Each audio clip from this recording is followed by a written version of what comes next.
కాంగ్రెస్ గెలుపు చారిత్రాత్మక అవసరమన్నారు డాక్టర్ వర్ర వెంకటేశ్వర్లు. కాంగ్రెస్ తోనే సమాచార హక్కు చట్టం వచ్చిందన్నారు. హైదరాబాద్ సోమాజిగూడలో సమాచార హక్కు సాధన సమితి రాష్ట్ర అధ్యక్షులు గాదిపాక మధుకుమార్ అధ్యక్షతన కార్యక్రమం జరిగింది. రాష్ట్రంలో రేవంత్ రెడ్డి పాలన బాగుందన్నారు. కాంగ్రెసేతర ప్రభుత్వాలు ఈ సమాచార హక్కు చట్టాన్ని నిర్వీర్యం చేసేటువంటి దిశగా అడుగులు వేస్తూ ఉన్నవి.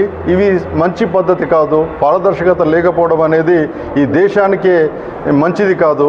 అవినీతి పరులకు తావిచ్చినట్లుగా ఉంటుంది అనే విషయాన్ని ఈ సందర్భంగా నేను మనవి చేస్తూ ఉన్నాను.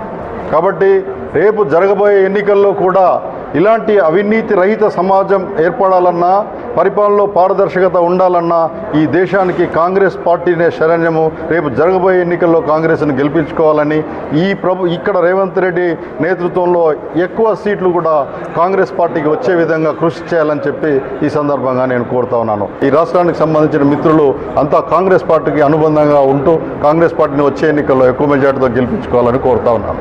రోజు ఫైల్స్ తెప్పియడం జరుగుతుంది.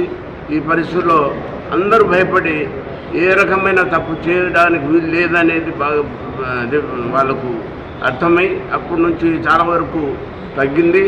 ఈ రకంగానే మనం ఈ యొక్క ఫ్యూచర్లో కూడా ఈ కార్యక్రమాన్ని బాగా మనం దాన్ని ప్రోత్సహించి ఈ సమాచార చట్టం యొక్క కమిషనర్స్ అందరినీ అపాయింట్ చేయాలని నేను కోరుతూ తక్షణమే కమిషన్ను కాన్స్టిట్యూట్ చేయాలని ప్రతి జిల్లాలో ప్రతి మండల స్థాయి గ్రామ స్థాయి వరకు కూడా ఆర్టీఐ అమలు కోసం ఒక ప్రత్యేకమైనటువంటి డ్రైవ్ తీసుకొని కేబినెట్ సమావేశం ద్వారా అందరికీ ఒక సూచనలు ఇచ్చి ఈ కార్యకర్తల ప్రజల యొక్క ఆశల్ని పునరుద్ధరించాలని గత ప్రభుత్వం కాంగ్రెస్ ప్రభుత్వం ఇచ్చినటువంటి ఆ వైభవాన్ని మళ్ళొకసారి ఆర్టీఐకి కల్పిస్తారని